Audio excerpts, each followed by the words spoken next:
Pire encore, un audit réalisé en janvier dernier et proposant des alternatives à cette fermeture est resté sans suite. Sur les 18 000 entrées aux urgences en 2024, près de 8 000 d'entre elles étaient éligibles à une prise en charge au bloc opératoire. Sa suppression mettrait en péril l'offre de soins locale. De plus, cette décision compromettrait directement l'avenir même des urgences et conduirait à des pertes de chance pour les patients du Pays d'Apt, un territoire particulièrement enclavé. Alors, Monsieur le Ministre, tandis que le gouvernement ne cesse de marteler sa volonté de lutte contre les déserts médicaux, allez-vous laisser des dizaines de milliers d'habitants du Pays d'Apt privés d'un véritable accès aux soins? Vous opposerez-vous à cette décision inique et brutale? Je vous remercie. Merci beaucoup. La parole est à Monsieur Yannick Noder, ministre en charge de la santé et de l'accès aux soins. Madame la Présidente, tout d'abord, permettez-moi de m'associer aux nombreux hommages qui émanent sur l'ensemble de ces groupes en la mémoire d'Olivier Marleix.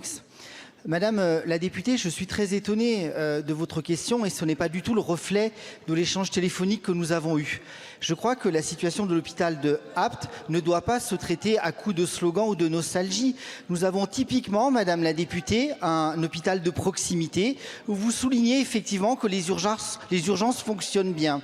Il faut aussi situer la situation financière de cet hôpital avec plus 13 millions de déficits cumulés, des délais de paiement à plus de 5 mois et je crois surtout une activité chirurgicale qu'il est temps de réformer. 1000 actes chirurgicaux ont été effectués par une équipe chirurgicale mobilisée. Je salue les chirurgiens, les infirmiers, les anesthésistes, les aides-soignants qui se mobilisent, mais c'est aussi le moment de regarder cette situation avec lucidité, organisation, fermeté. Il faut naturellement renforcer les urgences. Ces urgences fonctionnent bien, elles fonctionnent 7 jours sur 7, 24 heures sur 24. Nous allons y adjoindre 10 lits supplémentaires de post-urgence. Il va falloir développer le plateau technique d'imagerie, y adjoindre une IRM parce que vos habitants ont aussi besoin d'un accès à l'IRM. La chirurgie sera faite à Cavaillon par les mêmes équipes chirurgicales. Nous allons développer les consultations de spécialité et les soins de suite de réadaptation. Je crois, Madame la députée, que c'est justement en ne voulant pas réorganiser l'offre de soins sur nos territoires. Je souhaite que cet hôpital soit labellisé